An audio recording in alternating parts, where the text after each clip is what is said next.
तारखेला राम मंदिराचं लोकार्पण होणार आहे, काय वाटते एकूणच तुम्हाला? खूप आनंद आहे. काही वर्षापूर्वी रामाचं मंदिर, त्या मंदिरामध्ये असणारं त्यांची मूर्ती, त्याची प्रतिष्ठापना होत होती. काही हिंदुत्वाच्या विरोधामध्ये असणाऱ्या लोकांनी ते मंदिर पाडलं आणि तो एक ढाचा निर्माण केला.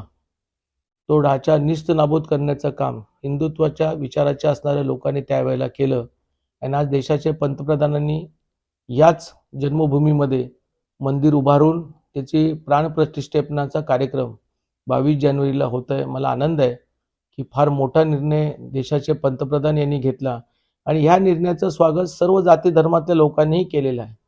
त्याच्यामुळे मी एवढंच म्हणेल की सर्व भारतवासियांना की आपण सर्वांनी या कार्यक्रमाला उपस्थित राहावं. प्रत्यक्षात ज्यांना जमतंय त्यांनी प्रत्यक्षात यावं, काहींनी टीव्हीमध्ये यावं, टीव्हीतून तो कार्यक्रम पाहावा, काहींनी मंदिरामध्ये जाऊन तो कार्यक्रम पाहत असताना त्याच्यामध्ये सहभागी व्हावं.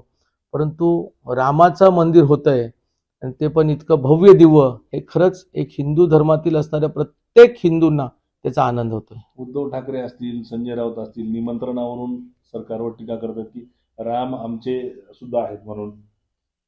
यावं त्यांनी कार्यक्रमाला, निमंत्रणाची काय गरज आहे? रामाला या कार्यक्रमाला याला काही निमंत्रण लागत नाही.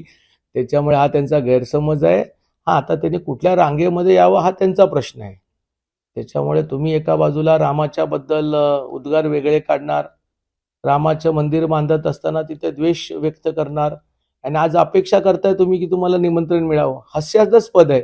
त्याच्यामुळे तुम्हाला जरी निमंत्रण नाही मिळालं तर घरात बसून एक LCD लावा, फार मोठा LCD लावा आणि मातोश्रीमध्ये तुम्ही तो कार्यक्रम पहा आणि त्या मातोश्रीच्या कार्यक्रमाला त्या ठिकाणी संजय राऊत आणि त्यांची सगळी मंडळी त्या ठिकाणी बसून कार्यक्रम बघू शकता. जितेंद्र आव्हाडांचं वक्तव्य आलं होतं मध्यंतरी, काय वाटतं त्या वक्तव्यामध्ये? जितेंद्र आव्हाड हा हिंदू द्वेषी आहे, हे स्पष्ट आहे.